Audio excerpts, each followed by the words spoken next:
রহমত, তোর পোলা তোর কি মাফ করবো? আমি তো তোরে মাফ করুম না। আই কুত্তা, আমি তোর কথা মতো তোর পোলারে মাফ করছিলাম বইলা মুসা আমার ভাইটার খেয়া ফেলাইছে।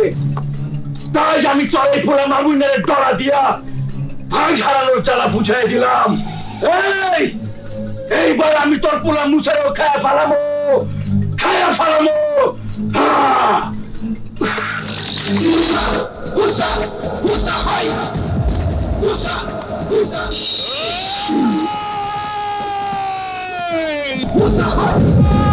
সেকেন্দার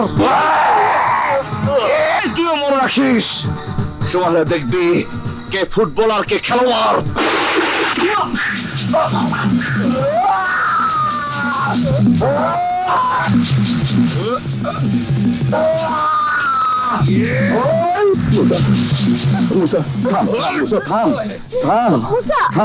আমার কথা শোন, চল চল চল চল। মামা গরম পানি নিয়ে আইছি, নেন মুখটা ধুয়ে ফেলান।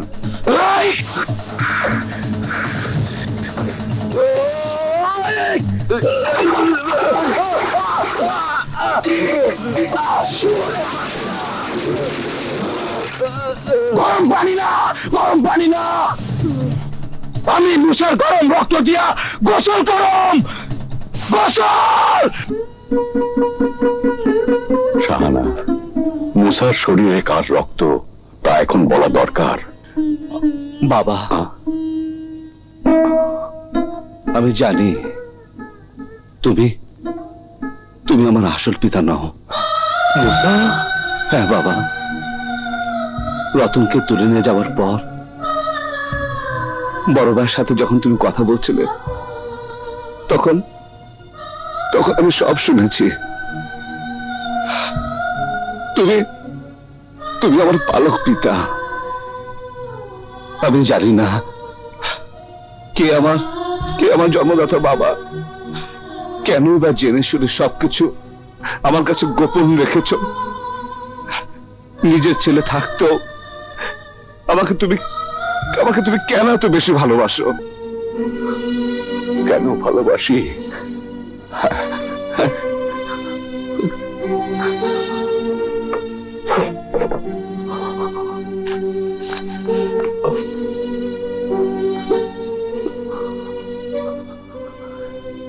ইনি হচ্ছেন তোর বাবা, আমার মালিক। অত্যন্ত ন্যায় বিচারক ছিলেন, সুলতান নগরের জমিদার সুলতান চৌধুরী।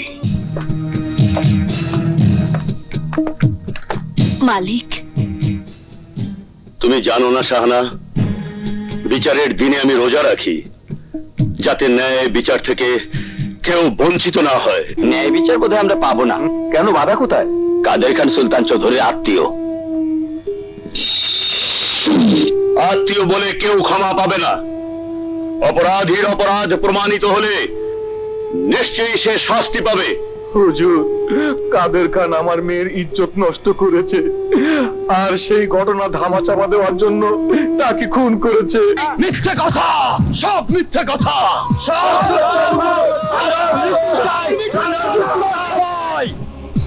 সুলতান, বাঁচতে চাইলে নাটক বন্ধ কর।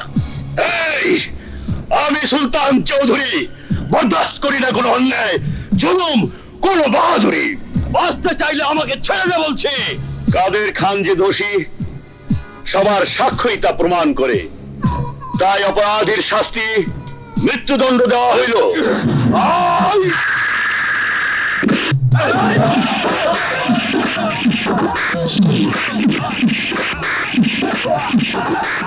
ভাইজান, সারা দুনিয়ার মানুষ জানে তুমি একজন ন্যায় বিচারক।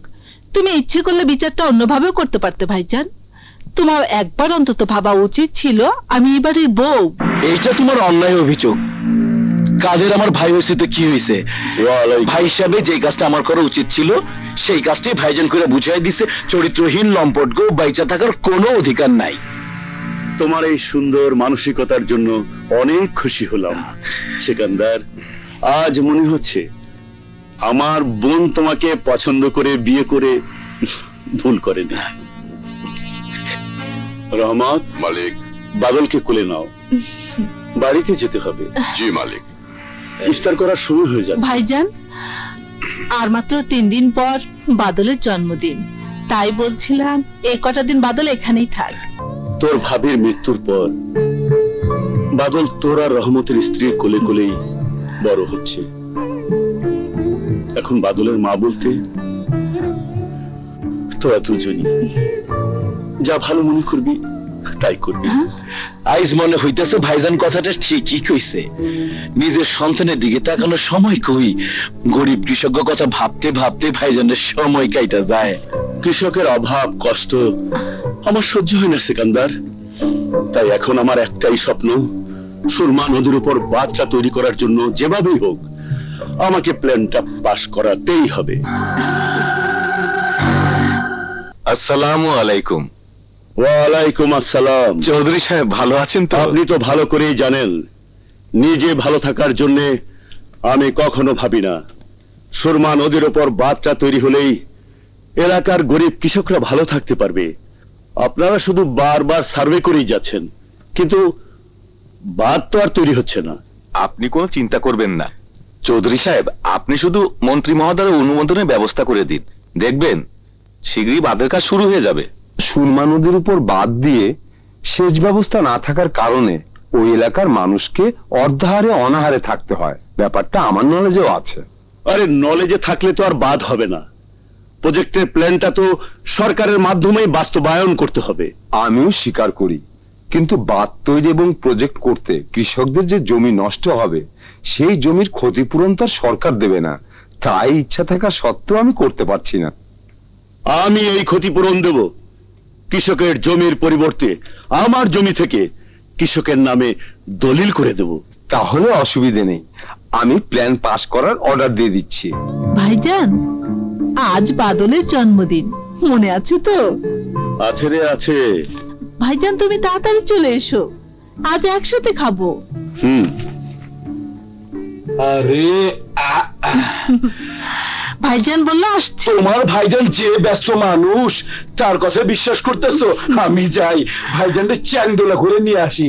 আচ্ছা যাও। মালিক, বলছিলাম কি, যত দলিল দেখছি মনে হচ্ছে সব সম্পত্তি দিয়ে দিচ্ছেন। একবার দলিলগুলো পড়ে সই করলে ভালো হতো না?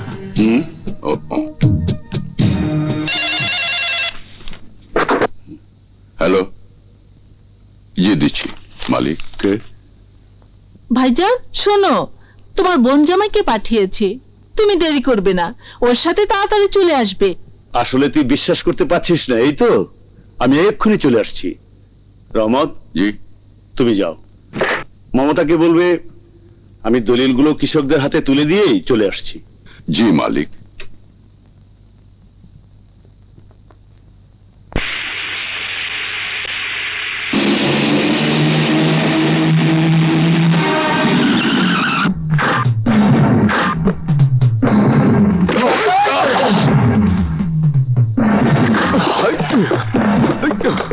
এই তোমরা কারা?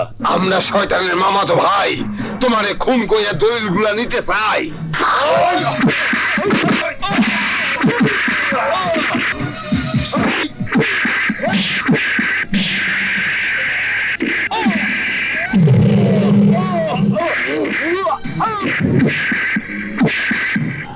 ওইসব আনারি লোক কোথা থেকে ভাড়া করেছেন? একটা মানুষ মারতে এতক্ষণ সময় লাগে? ছাগল দিয়ে হাল চাষ করা যায় না, আপনার কাজ আপনাকেই করতে হবে। দলিলগুলো সই করছে তো? জি। দে ব্রিফকেস দে। কি কইলে?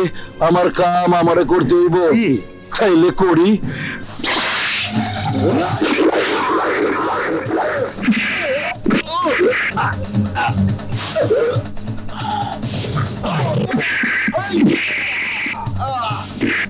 বাঁচাও!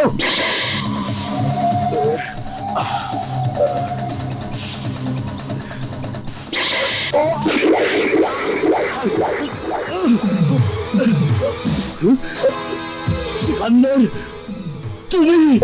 আমি একটাই না কাম, সিকন্দর খান আমার নাম, সুলতান চৌধুরী।